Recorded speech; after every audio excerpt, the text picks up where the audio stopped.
Hi, welcome to the Healthcare Innovation episode, episode 3 of the Disrupt Pandemic Edition. We're still focusing on how your business can survive and thrive through COVID-19. We wanted to say thank you to our premier partner, Razzoo, for which Electo MediBusiness and our guest speaker today, KPIs, would not be able to gather under its roof. Razzoo, as you know, is a healthcare lending platform and has, in COVID-19, seen the need for us to increase our community awareness of what we're doing in order to get through this pandemic. So thank you very much for having us. We need to let you know about this particular disclaimer.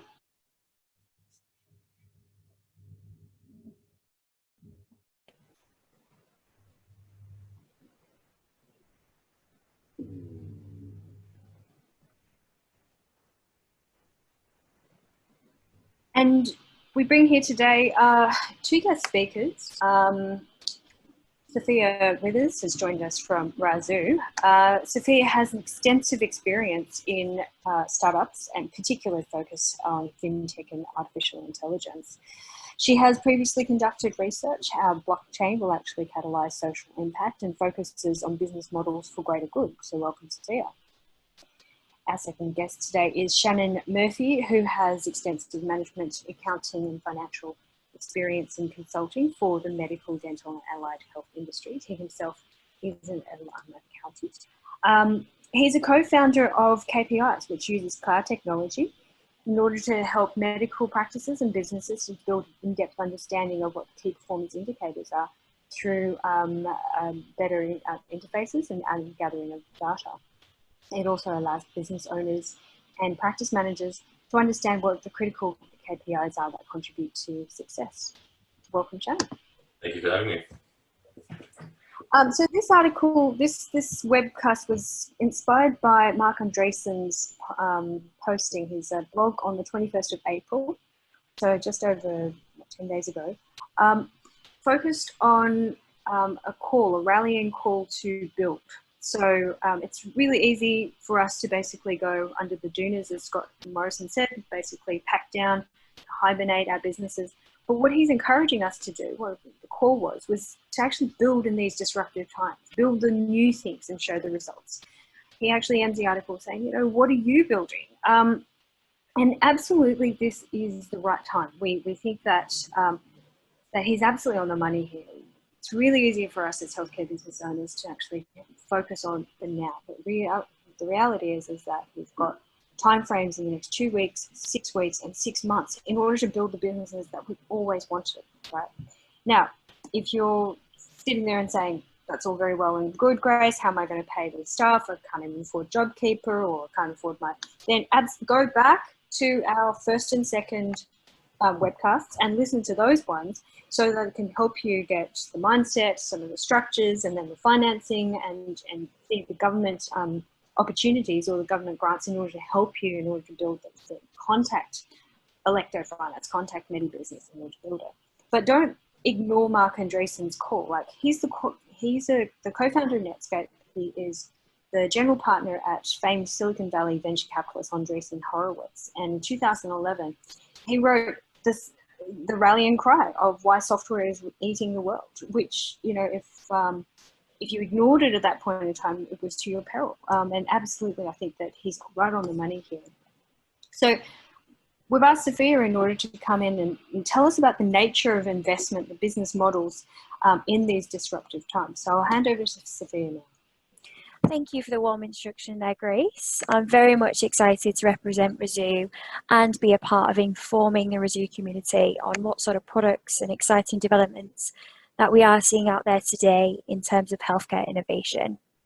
So to really echo what you've just said, the overarching theme of today's discussion is that now really is the time for healthcare business owners to start their decision-making process and formalize those actions because at the end of the day, data clarity and facts do overcome that uncertainty. So what we can infer from this article is that we really aren't yet harnessing the power of technology to its full capacity. So with the examples that we're going to provide today, this should hopefully inspire and provide some food for thought in terms of healthcare innovation. So moving on to the Gartner's four-phase approach, this reflects research which was devised into leadership patterns. And as you can see from the four-step different phase approach, it kind of gives a visual representation of the reality of the situation, where we currently are now, and how leaders and business operatives need to focus on the future of their ambitions and what it takes to really achieve that. So in the context of COVID-19, medical practice owners really need to be making the most out of their current operations. So this is the phase 1 and the phase 2, and also at the same time be redirecting their resources to building those efficient workflows and systems for broader recovery. So what this speaks to you as a listener, as a medical practice owner most likely, is that you do really need to be at two places at once, which is being here presently whilst having to respond to the question, what is next?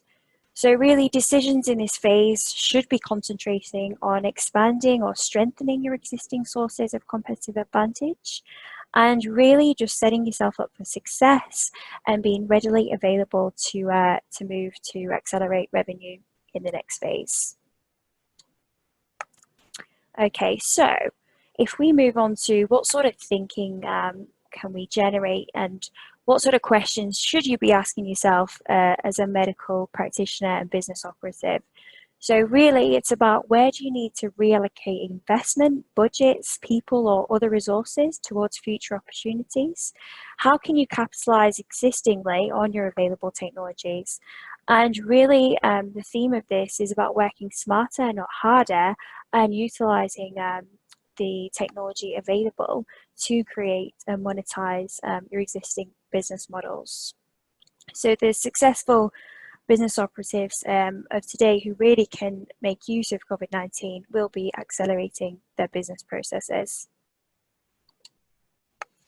So just to give some substance to the change we should see in this space, as you can see on the slide above, we do have some facts and figures here, and they really are quite astonishing. So just to allude to, the global research and development spend for AI in healthcare and pharmaceuticals will go most likely above and beyond $1.5 billion in 2024.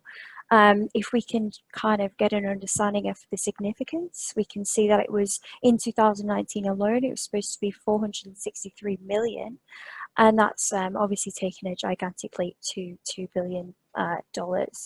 So in terms of more of a microeconomic scale in entrepreneurship and sort of new business growth, biotech, health tech, and fintech are the three of the most highly regarded funded startups.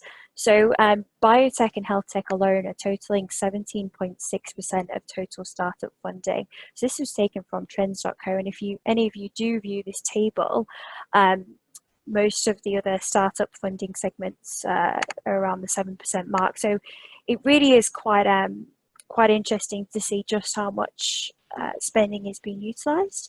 What I personally find so interesting about this phenomenon is that healthcare institutions really can't ignore the role of AI in their daily workflow. As you're going to discover in the remainder of the presentation, automation and automated decision processes really are driving change in this arena.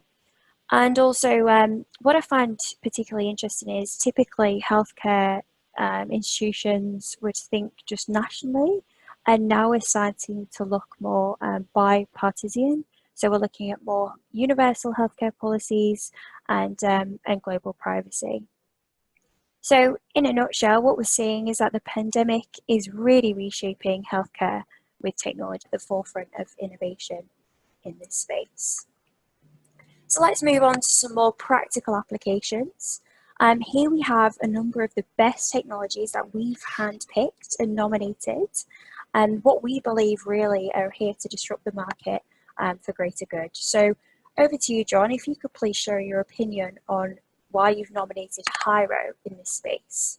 Yeah, so mine isn't just Hyro itself, but Hyro and also like the Microsoft or WinWire Technologies health bot. So what they're doing at the moment to help, it's actually free for medical centers to go now, and to use now, sorry, is if you go into haro.ai, or if you Google Winwire Technology healthcare bot, what they are is they're essentially something that you can plug into your website for the health bot one. And also with haro.ai, what they've got at the moment is a product which it's an app that you can use and you can customize to your clinic, and it essentially is like a chatbot, but it's an AI-based chatbot where you can triage if it's a potential case of COVID, and then get that out to clients, and then for the clients to then contact the agencies instead of seeing the GP. So it works better than, I guess,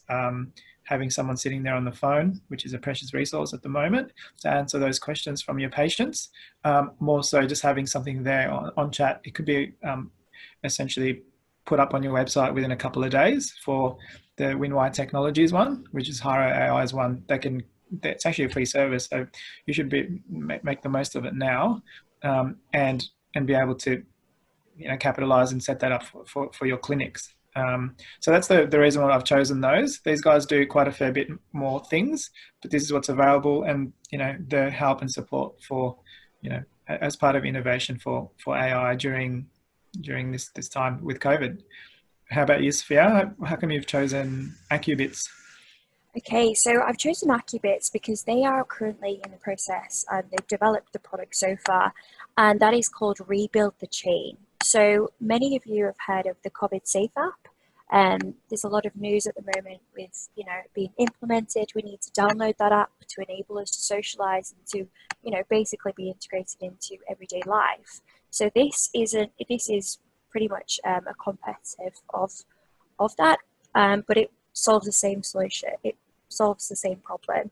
So what it is essentially is a pandemic management system, and the mission is to basically curb the spread of COVID-19, but it utilizes this with blockchain technology. And for those of you who don't know or understand it as much, it's a very safe peer-to-peer type of technology which induces trust and safety. And I think it's an awesome way to integrate blockchain into the healthcare space, because it utilizes a health card based access system, and also enables the healthcare departments to efficiently control the spread of the pandemic. So we will probably see this being rolled out fairly soon, and I think it's a great way, it's a great example of the healthcare industry being innovated by blockchain. How about Hello Health? We've got Hello Health here on the screen. Grace, would you like to allude to why you've chosen this one? Actually, I think Shannon suggested it during some of our pre-runs of this presentation. Shannon, did you want to say why you thought Hello Health was so cool? Yes, thank you, Sophia. Sorry, Chris.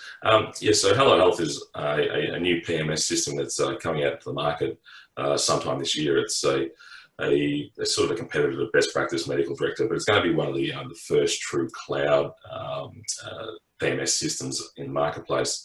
Now, over the last several months, I've been having a close eye on the product, and I've seen the system in depth, and it is an amazing product. It's going to have a lot of the functionality already built into the system, so you don't have to have the extra bolt-ons, so to speak. There's a lot of patient portal access in the system. It's going to be a very, very big disruptor in the space when it does launch into the marketplace. And also from a developer's point of view as well, they've got an open set of APIs as well, which allows for them to create an ecosystem as well to expand out their product, very much in the same model as a Xero, so to speak. So it's a very interesting product, and looking forward to coming to the marketplace, because I really do think it's going to change the way that healthcare is a little bit. It's definitely the way forward, isn't it? Especially with NDIS funding and the US also focusing on overall care plans and bang for buck. Very much so, very much so. So KPIs is a recommendation, actually. I looked at it after expressing my frustrations to John Domente here on the call, and he said, oh, you have to take a look at this technology, it's pretty cool. And the frustration at that point in time was that a number of our clients who run networks, because MediBusiness, of course, consults on strategy and operations for networks of healthcare clients.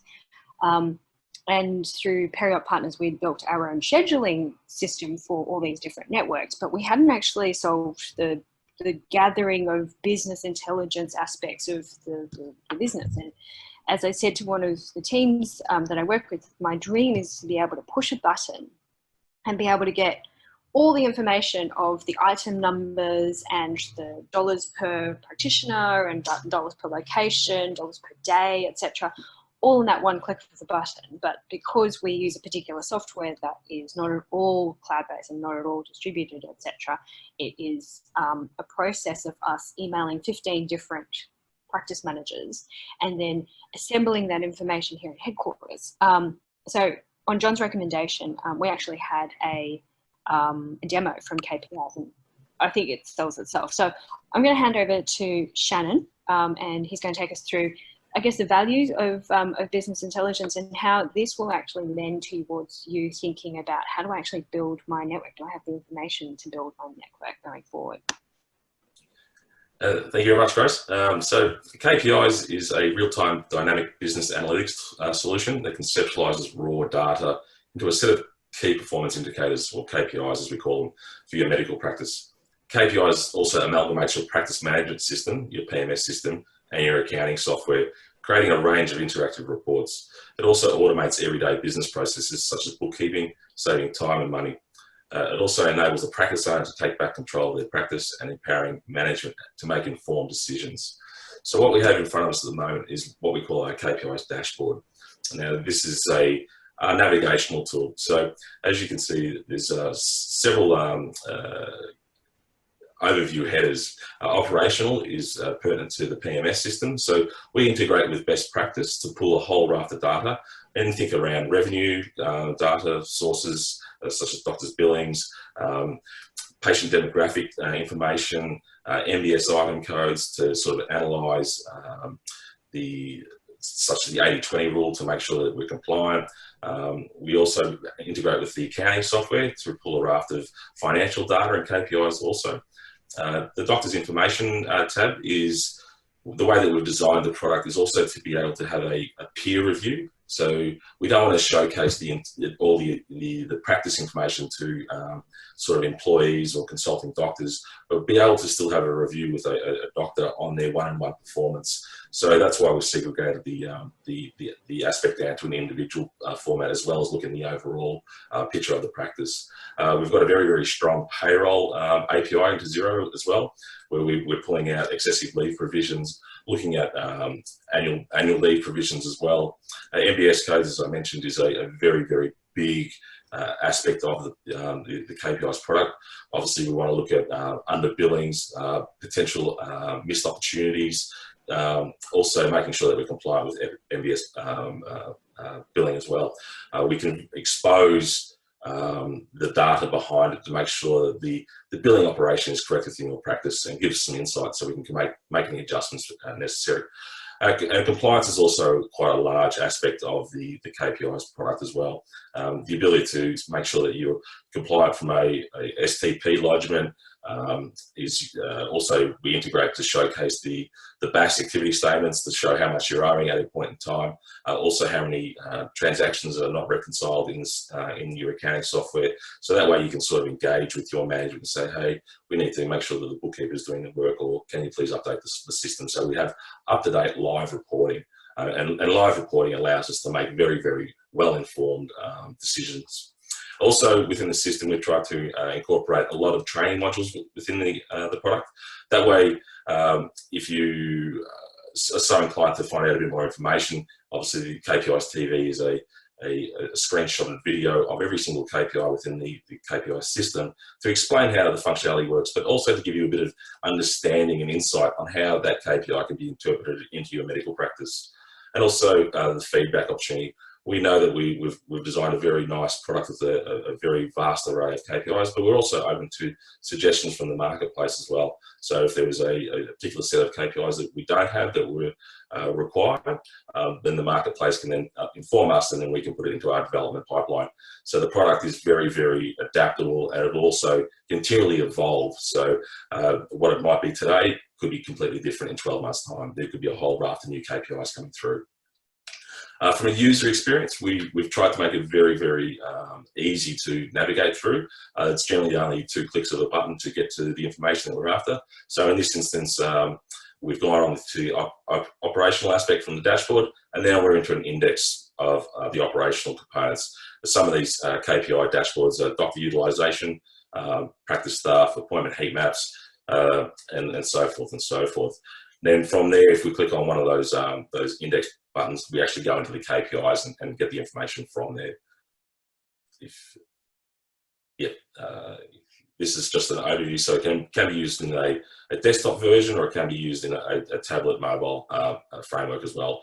That way, the owner, if they're on vacation or if they're off-site, they can still log in, see how we're performing. We've also built into the system benchmarking as well, so it allows us for calls to action. So whilst a lot of the data is historical data, and we do comparable analysis versus last year trends, we also want to be able to utilize the data to make decisions on the go. So we could look at how is our doctor utilization performing for this week? How's the forecasted doctor utilization for the coming weeks? Let's get the administrators or the admin staff on the phones to make sure that we get our appointment book very full. So we're starting to plan our calendar and maintain a very nice appointment book, so we maintain a quality revenue sound piece. So from the next aspect, if you could, so here we are into one of the doctor summaries pages. So on this particular page, we're looking at trends such as, are our patients arriving on time? You could interpret this information on several different aspects. In this particular demonstration, you can see that the majority of our patients are arriving on time, but we do have a very, very high number of patients that are arriving 60 minutes late.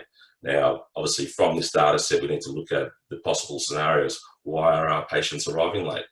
Is it because there's the doctor that patient normally sees is very heavily booked and they can't get in to see that doctor, and they've been pushed into another doctor that they don't have that relationship with? So are the patients not coming, or are they not arriving on time? Excuse me. One of the other trends is the MBS service charging down the bottom. That relates to the 80-20 rule. So making sure that medical practitioners are keeping within the guidelines.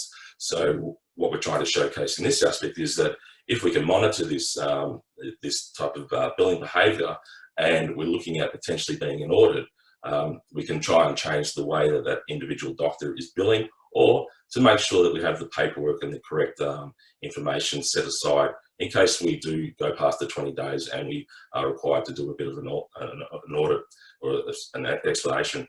We also look at billing rates, the average length of the appointments, the visits by patients, the activeness of the patient database as well, to make sure that they're continually coming back to us, average fee per consult, and so forth and so forth. You'll also notice that we can actually slice by a calendar year or a month, and we can also slice by the actual doctor themselves. So we can have a look at the overall group, but then we can drill down into the doctor themselves to make sure, are they performing? And that could be utilised in a way to renegotiate their percentage breakdowns for billings. So it just gives a very, very insightful aspect to, yes, my practice is very, very solid, but is there any weaknesses? And this will expose that and to help you create or have informed decision-making processes going forward.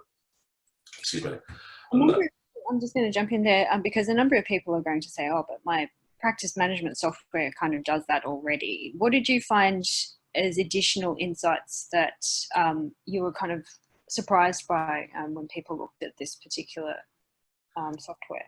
There's a lot of stuff that can't be pulled out of the PMS systems, and that would have to create these KPIs. And some of these ones, when we get to the underlying fact, excuse me, and we start to drill into the data, we're exposing the data that's being created, And we're also seeing irregular patterns where the admin staff are potentially entering the data incorrectly.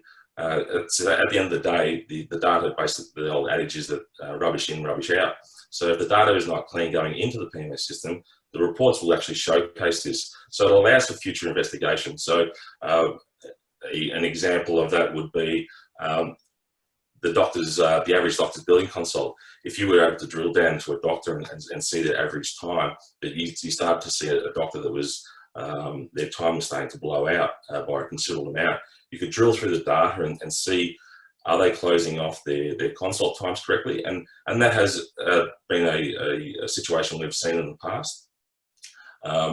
So there's some of the things that we can sort of see behind the back end of the KPIs. A lot of these KPIs we can actually drill through. So if I was to, for example, click on the pie chart on that blue section, I can actually isolate that and then drill through and see the raw data behind the actual pie chart to assist in the investigation of why doesn't this doesn't look right, or it doesn't stack up to what we feel should be correct. So it's giving a verification of the information you're grabbing, but it's also going through to another level where generally the PMS systems haven't got that connectivity, or haven't designed the reporting modules in that space. Mm. Yeah. Okay. Thanks. So on this particular page, this is the service charges. So here we're looking at MBSI codes. And some of the things we're looking at is missed opportunities. So for care plans, for example, are the review plans being followed up for the care plan? Is there a missed opportunity? Are they not being focused on? So then all of a sudden we can tell our admin staff to follow up on those particular patients that are on care plans to get them back in the door for their review plans, because obviously there's potential revenue there as well that we're missing out on. Fee per patient, total fees on average against last year to make sure that we're performing. And we're looking for trends as well. So obviously in this heightened sense at the moment, with regards to the pandemic, there's a big move to telehealth. So how has that affected the revenue sources for our business, and comparing that against when we do come out of this, and do we still move in the telehealth environment? Now, one of the other aspects we're looking at is appointment heat mapping. So in the bottom right hand corner there, you'll notice a sort of a week chart, and this is basically the week's view of our appointment book. Here we can see if there is an ability to increase revenue by looking at the way that our appointments are being handled. So generally within the practice, from what we've seen, is that on a Monday and Friday between the hours of 8 and 10 and 4 and 6, they're very high demand hours. So there's generally two types of patients that are very time sensitive, and then patients that don't really need a specific time. They're very flexible in that time scope.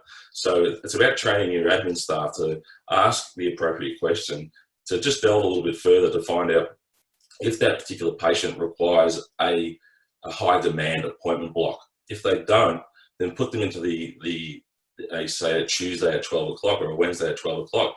So what you're initially doing is you're actually thickening out the center corridor of the week and increasing your revenue overall, because we know that a Monday or Friday between the hours of 8, 10, 4 and 6 will always be taken, because again, they're very high demand spots. So this is how you can interpret the data and assist you in growing your business. So there's some of the things that you couldn't potentially get out of the PMS systems. Training your admin staff to actually take that leadership position and actually go, I'm helping you run this business and take responsibility.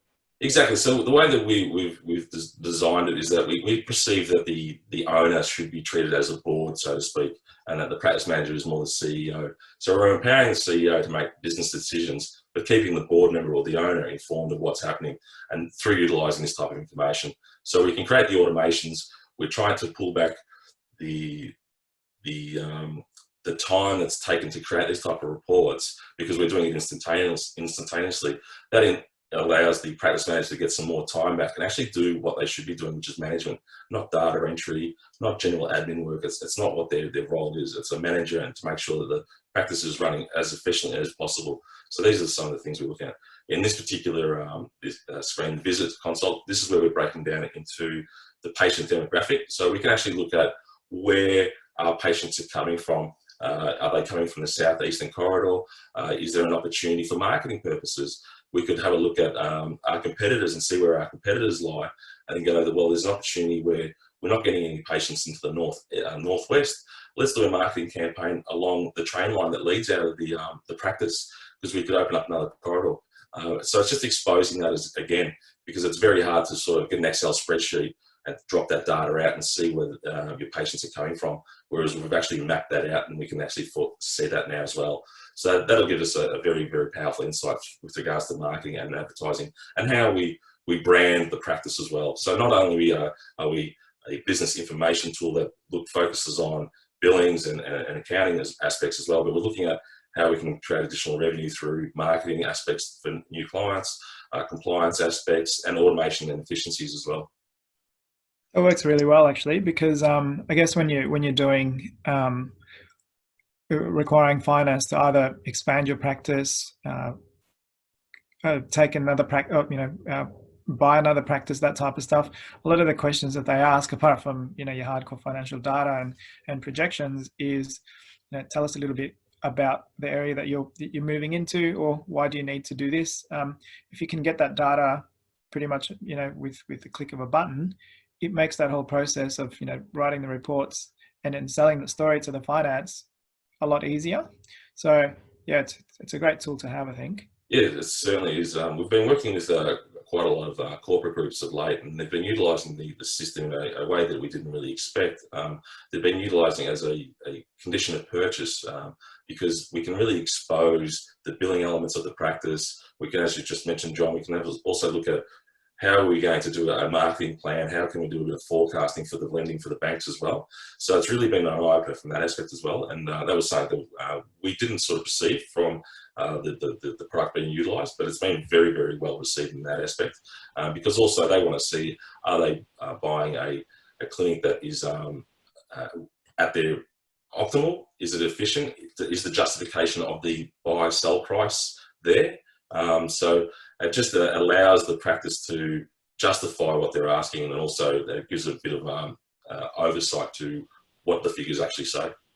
Yeah, MediBusiness does a needs assessment. So for individual clinic owners that are thinking about buying either their first or their second clinic, but you can see that there's a lot of advantage in the strategy. Like, where's the hole? Like, you can generally, when you're feeling into a particular area, like, oh yeah, realistically, we're not in the north very much, or we've got a gap in the west. But what I like about this is that it takes what is otherwise instinctive and actually draws painlessly from all those different sources, because you can imagine assembling ABS statistics and population and business.gov statistics. It's just like, oh, what do I have even the time in order to run the actual business, let alone think about where our gaps are? So yeah, I very much like this. I'd like to see this tool in a number of our clients, actually. Yeah.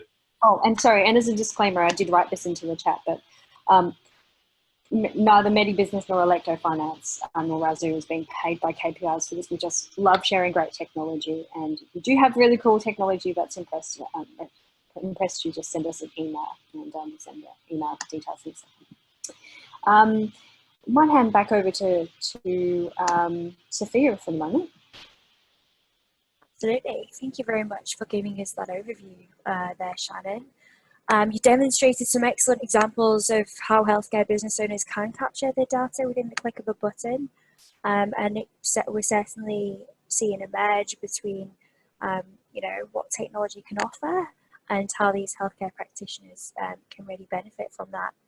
So here we've just got some themes from the discussion that we've had today, and I think one key takeaway is that this there's many automations, and for example, with the AI and conversational commerce, which can augment human interaction, it gives back so much time and time and energy back to the healthcare practitioners so that they can become more customer centric. Would you agree with that, Shannon? And could I also ask you to describe the data and privacy element of KPIs, just to make sure we can really reassure our listeners that this is a very secure data platform? Yes, certainly. So that's been one of our major concerns when we went down the process. We're a third-party approved integrator with best practice, and we're working with a couple other PMS systems at the moment to integrate with. Our system is built off Microsoft platform, so you're working with one of the strongest organisations. Their security aspect meets all the government regulations. All of the data is hosted within Australia. Also, we're very mindful of keeping that data in Australia and not putting it overseas.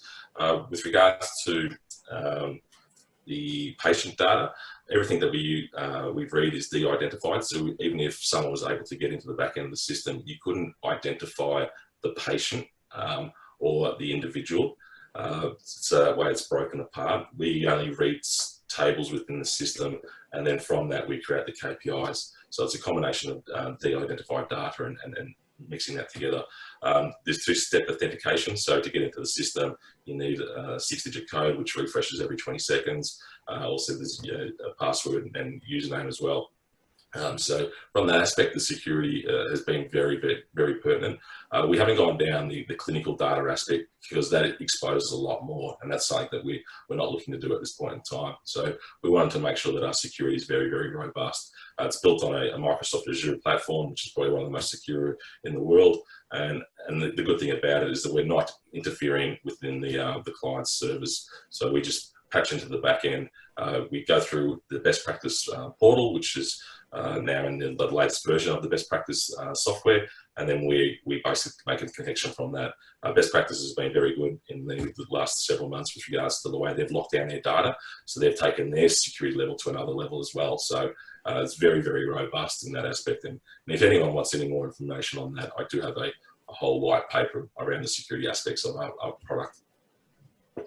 Right. Okay. Fantastic. It's great to hear that it was, built and developed here in Australia as well, and that certainly does, add to the privacy and data value there. Yeah, we were very mindful of that because obviously, if we weren't doing that aspect, then best practice wouldn't look at us. So we have to be very, very secure. Not only are we getting reviewed by them, we're also getting reviewed internally by ourselves to make sure that we're very safe and sound. Awesome. Thank you. So for surgeons and the dentists that are listening in our audience, when do you have a timeline for DFW or Genie to come online? Yeah, so we're looking to expand into all aspects of the medical space. So we're looking at Dental for Windows, we're looking at Genie, Core Plus for Allied Health, obviously Medical Director and Core Plus for Allied Health, Hello Health for the GPs, Medical Director for GPs, Dental Window. So that's just in our development phase at this point in time. So we're looking to expedite that as we get into the market traction. We're only just launched as of quite recently. We were going to officially launch at the GP conference in 2 weeks' time, but due to the COVID-19 crisis, all the conferences have been cancelled, as we know. So now we're just going down a different model, but it should be within the next several months for the dental, allied health and specialist space. Thanks, Shannon. Thank you. So this draws us upon to think about the mindset that this is kind of inspiring healthcare practitioners to adopt, which is working really together with technology and drawing on all of those disparate, pieces of information, and which really drives the high value life sharing digital experience. So thank you very much, Shannon. I am going to hand it over to any questions from our audience. And Grace, have we received a few come through? I've seen the notification. There's been very active discussions on chat and also private messaging through WhatsApp.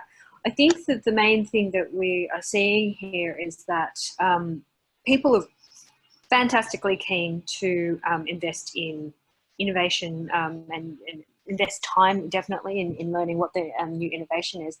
But right now, I guess resources, especially headcount and finances, could be really tight, and that requires some degree of planning so that you're not always in this reactive kind of mode. But if I can throw back to the first webinar that we had, which is that the first thing that you need to do is actually change the mindset, change your approach to all of this, which is that now is the time in order to build. Now is the time to actually reconfigure, and I love that we've actually reconfigured the spelling of reconfigure. And the idea here is that you have an interest in what the future looks like and draw yourself towards that aspect of it. Sounds very philosophical, but basically what we're advising clients now that restrictions are lifting is have a 2-week mindset and then have a 6-week mindset, and then you can have a 6 months mindset, you know. And part of what you're doing right now is actually going, okay, I'm going to take the next 2 weeks to think about whether or not this kind of technology, and we'll be showcasing new technologies over the next 2 weeks, whether or not this kind of technology is actually going to be able to get me past the 6-month mark or even to the 6-month mark. And then come and join us again in 2 weeks' time when we start talking about how do you actually make sure this is a tax write-off for you, a use of the instant assets grant, whatever, apply for grants, etc., and make it a possibility, make it a reality, so that it actually can help you get through to that 6 months. Because I guarantee you, if we work with you, if any of the very capable medical and financial consultants out there work with you, the kind of data that they're going to ask you for is exactly that kind of data that you can see being gathered all together by KPIs. So whether or not you use KPIs or you use, 10 people in your team and dedicate them towards it, you can imagine that this kind of data drives your business.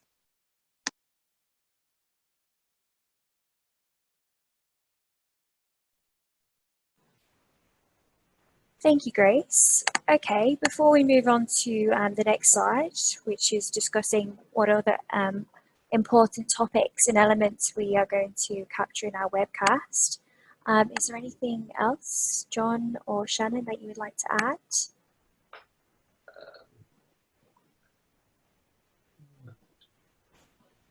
No? Okay, awesome. Well, thank you very much. So next week's presentation, we're going to look into artificial intelligence and blockchain deployment in the face of COVID-19. So really deep diving into what sort of applications have come about. So really stemming, I feel like this was a great introduction. Shannon, thank you for the KPIs explanation, because it really alludes to the power of AI, and it will be taking the world by storm. So next week we're going to go further into that, and we'll be giving some greater context into some detail there. So please know we have done a series of webcasts. Last week we did one on the JobKeeper, and please stay tuned because we will be extending this webcast series. For any other inquiries, please do reach us. For electro finance, refinancing queries, we have our emails listed here as well. So thank you all for watching. And again, if you have any questions or inquiries, please feel free to reach out. And look, from Medi Business, we wanted to say thank you very much to Razzoo and you, Sophia, for making this possible and bringing together the community. I think that the more we band together, the more that we showcase ways to basically keep the boat afloat, the better our industry will be as it emerges in the next 6 weeks and in 6 months, when hopefully things all start to find their footing again. Thanks, guys. Thank you very much for the opportunity. It's a pleasure. Thank you very much.